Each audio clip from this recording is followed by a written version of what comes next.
Hello everyone, I hope you're doing great. Welcome to the Inspiration Academy and welcome to another easy Swedish speaking tips. Today we're going to learn a very important tips.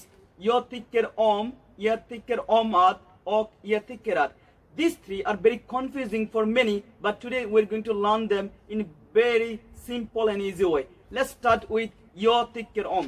So আমরা কয়েকটি উদাহরণ দিয়ে jag tycker om এর কিভাবে use করতে হয় জেনে নেই। আপনি ধরুন আপনি আইসক্রিম খেতে পছন্দ করেন, তাহলে আপনাকে বলতে হবে jag tycker om glass. Jag tycker om glass.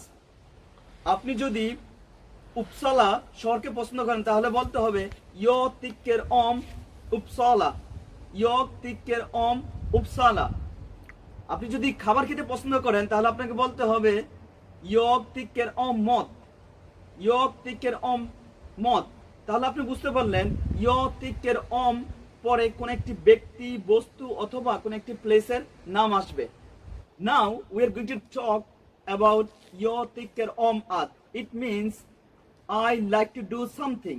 Bangla হচ্ছে আপনি কোন একটি কাজ করতে পছন্দ করেন। আপনাকে একটা জিনিস অবশ্যই খেয়াল রাখতে হবে, সেটা হচ্ছে jag tycker om att এর পরে আপনাকে ভার্ব ইউজ করতে হবে। You must use verb after om att. তাহলে কয়েকটি উদাহরণ দিয়ে আমরা শিখে নেই। Jag tycker om att spela fotboll. I like to play football. I like to play football. It means আপনি ফুটবল খেলতে পছন্দ করেন, তাহলে সুইডিশ বলতে হয় jag tycker om att spela fotboll. Second example, jag tycker om att laga mat. It means I like to cook. I like to cook. তার মানে হচ্ছে সুইডিশ হচ্ছে jag tycker om att laga mat. লগা হচ্ছে verb, আপনাকে এটাকে অবশ্যই use করতে হবে। Now we are going to discuss about jag tycker att. It means I think that. আমরা অনেক সময় বলে থাকি ইংলিশে যে I think he is a good person. তাহলে আপনাকে সুইডিশে কি বলতে হয়? আপনাকে বলতে হবে jag tycker att han är en bra person. Jag tycker att এর পরে আপনাকে নতুন একটি নাউন নিয়ে আসতে হবে, তারপর ভার্ব আসবে, তারপর অবজেক্ট আপনাকে ওখানে ইউজ করতে হবে। তাহলে আবার বলে দিচ্ছি jag tycker att han är en bra person.